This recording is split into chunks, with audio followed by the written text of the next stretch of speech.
A woman named Priya steps into a crowded elevator on the 14th floor. She turns to face the back wall, not the doors, the back wall. Nobody says anything. Nobody has to. Within 4 seconds, she feels it. A heat crawling up her neck, a pressure behind her eyes, a certainty that something is wrong. Though no law has been broken, no word has been spoken. She turns around. She doesn't know why she turned around. She'll tell herself later it was just polite. But something inside her, something older than her, something she cannot locate, obeyed a rule she has never read, never been taught, and cannot name. You obey it too. Right now, thousands of them are running you. The hidden rules that control society. There is a second constitution written over the one you know about. It has no author, no enforcement branch, no printed copy anywhere on Earth, and it governs almost every second of your waking life, from the distance you stand from a stranger to the person you believe you are when no one is watching. We're going to find it, and by the end of this video, you're going to see the thing you've been standing inside your entire life and never once looked at directly. Try this. Stand slightly too close to a stranger at a bus stop. Not touching, just 6 inches closer than usual. Watch what they do. They'll shift, cough, check their phone, move a half step sideways. They won't say anything because there's nothing to say. You didn't break a law. You broke grammar. Every culture has a distance. In Tokyo, it's tighter. In Sao Paulo, it's looser. In parts of Northern Europe, you could park a bicycle between 2 people at a bus stop and neither would find it strange. Nobody teaches this. You absorbed it before you could read. And here's the part that should unsettle you. You are enforcing this grammar right now on everyone around you, silently, constantly, without knowing it. Why do you drive on the right or the left, depending where you're watching this? There is no cosmic reason. Physics doesn't care. Horses didn't care. The economist Thomas Schelling called this a focal point, a solution everyone picks, not because it's best, but because they know everyone else will pick it too. It's a coordination that becomes law the moment enough people believe it is one. Which side of the sidewalk you walk on, which way you face in an elevator, whether you tip 15% or 20%, whether you clap after a song or sit in silence. None of it was voted on. None of it is written down. All of it is enforced with a weapon more powerful than police, the flinch of a stranger's eyes. Priya, still in the elevator, is now facing the doors like everyone else. She notices something. The man beside her is holding his phone at a strange angle, screen tilted carefully away from the woman standing behind him. Nobody told him to. There's no sign on the wall about phone privacy. He just does it.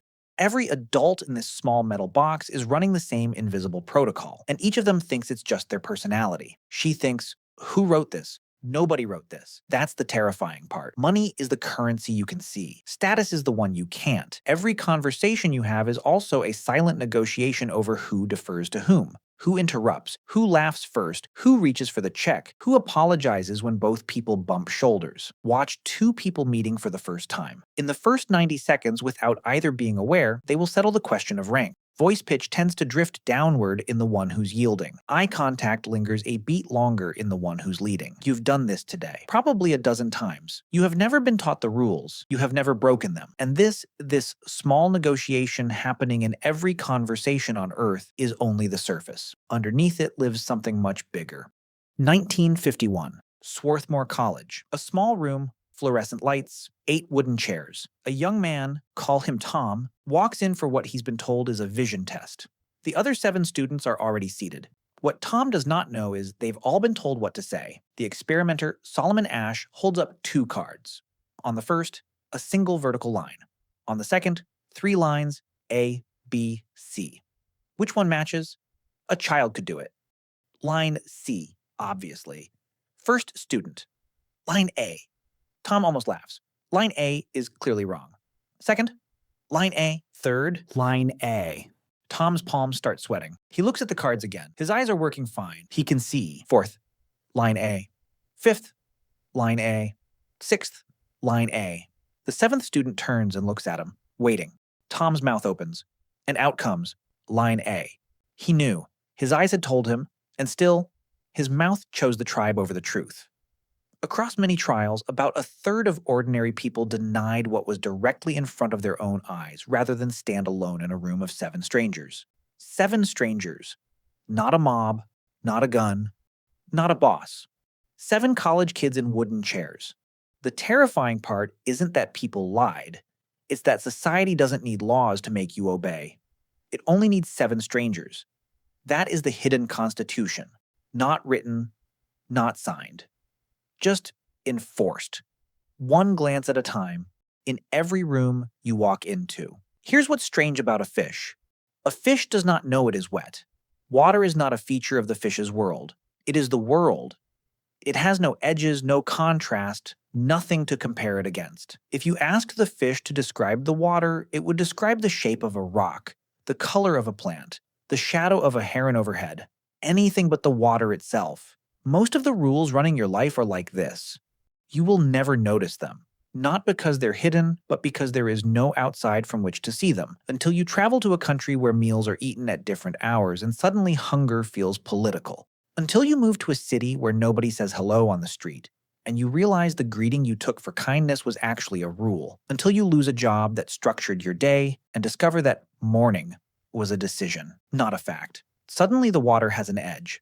And for the first time, you see what you were swimming in. Most people never see it. They live and die inside it, believing they chose everything. Think about this. Slowly. The rules that shape how close you stand, which side you walk on, what you find beautiful, what you find disgusting, who you defer to, what makes you feel shame, what makes you feel proud, whether you cry in public, whether you say the words "I love you" out loud, or fold them into a plate of food and hand them to someone silently. None of those were installed by you. They were running in your grandparents and their grandparents, passed down not through DNA, but through a million tiny corrections. A raised eyebrow at a dinner table in 1962, a held silence at a wedding in 1934, a laugh that came a beat too late in a room whose wallpaper has long since been torn down. You are not the author of yourself. You are the latest draft of a document being edited by everyone you have ever met. You started this video thinking the hidden rules control society. They don't.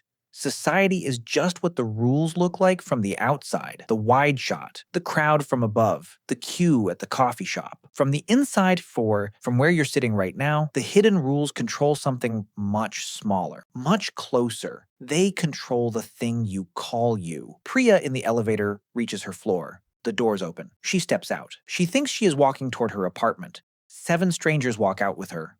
You can't see them, neither can she. So here is the only question that matters, and I want you to carry it with you for the rest of the day. Every time you believe you are making a choice, ask yourself one thing. Did I choose this or did I inherit it?